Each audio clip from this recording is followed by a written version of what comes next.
Started here. It is Wednesday, March 27th, and we'll do what we always do, and that is zoom out.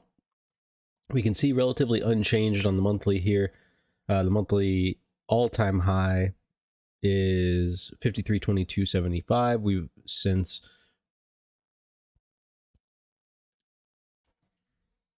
my audio is muted.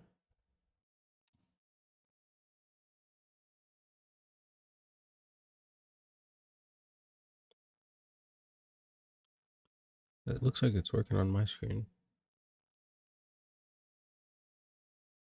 We're just gonna have to power through. Yeah, the 53.2275 is the all-time high. Also the high of this month. We've since receded down yesterday with the close of 52.65 quarter. So we'll keep paying attention to that. Yeah, there's some lag. I'm not sure why. The key here really is this previous month's range. Should we stay out of this previous month's range with only a few days left to go? We're going to get another +4 monthly close on, well, tomorrow's the last day of the week, actually. So today and tomorrow, unless we get a push down that takes the market back below the 51.23 quarter, then the odds are going to be greater going into next month that a cessation of one time framing is just going to be a little bit more difficult. Not impossible, but definitely more difficult. Switching over here to the weekly, you can see we have a weekly that remains completely inside the previous week's range. We are trading a little bit lower, and the key level that I'm watching is that 52.4675. Should we break back into that, that may cause a little bit more continuation for the downside. You can see a very mechanical high as people were selling right off of the previous week's +4, something we talked about yesterday, right? Failure to hold that could cause more downside, and the longer we hold below it, the better the odds are of a liquidation, or increased odds of a liquidation heading into the end of the week.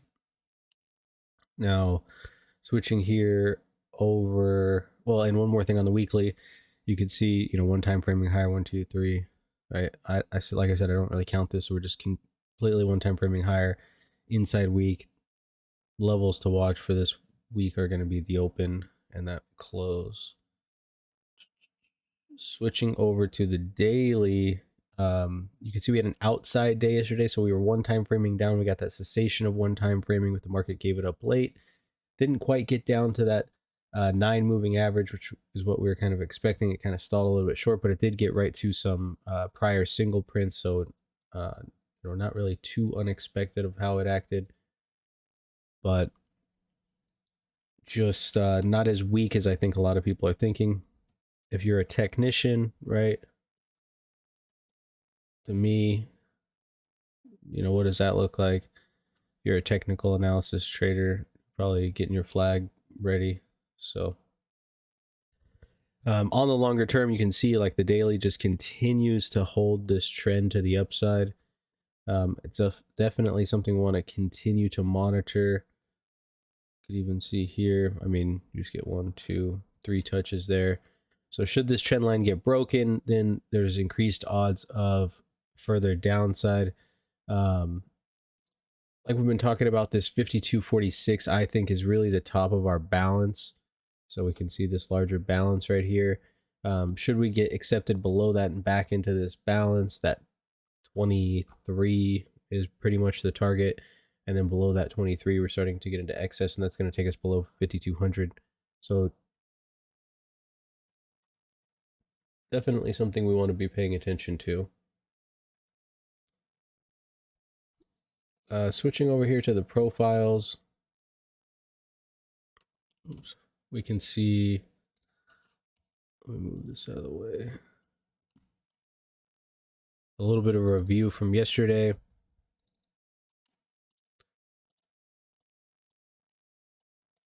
We got basically nothing, a little bit more of what we got on Monday for the most part. This is something we kind of talked about in our plan yesterday. Failure to hold above this +4 week most likely causes a liquidation.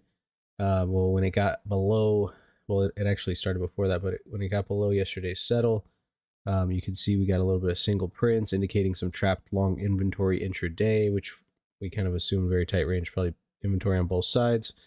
Long started to liquidate, market ran down and settled at 65 quarter. Now we had some previous single prints here in this area, as you can see from back here on the 20th. All right, so it traded, kind of cleaned those up, and has since basically opened back up, never came back down to the settle, and traded higher. So overnight inventory 100% net 100% higher, and we're trading back inside yesterday's value area. So definitely something we want to be paying attention to today is, are we going to stay above these single prints? I think those are going to be kind of the key. We can go ahead and mark those out. Should we stay above these single prints, especially when we end on a spike to the downside like that, is showing kind of a price exploration? Well, it looks like we're getting a rejection from the overnight. So should we stay above that 82 level, then the market most likely going to be trading up. The plan today is going to be very similar to yesterday based off of where we're opening. We want to see it claim and hold that previous +4 week, and that will start targeting some of these mechanical references like this week high up here. And then, I mean, we got the VPOC up here. So there's some levels to the upside. Below, I think as long as we get below this 82, and really kind of, I'm looking for this level here, this 77. That's kind of where the downside starts to pick up, and you get some continuation down towards yesterday's settle. In between that is probably chop. I think if you do get a chance and it fails, like, so if you get this pop, fails to hold that, then you probably get a chance to fade it at least back down from that 93 down to like the 85, 86 area, maybe even back towards that overnight point of control and where those single prints were at. I think that's kind of going to be the play there. And then from there, should it either pick up some steam and continue to get the downside, or you'll start to turn into the range. And that'll be kind of how the day ends up turning out. You know, hopefully we'll get some opportunity. Hopefully we'll get some movement. But it does kind of seem like everyone is just sitting on their hands waiting for Friday, when we have the PCE and Powell all on the same day with the markets being closed. So no one's really wanting to get into any positions because they have no idea, I guess, what PCE is going to bring. And that's a big thing that the Fed watches for inflation data. And then Powell's going to be talking, and they're not going to have any way to adjust their position since the futures are going to be closed. But other than that, you guys have a wonderful day. Make sure that you're managing risk and you're sticking to your trade plan. And I'll see you guys tomorrow.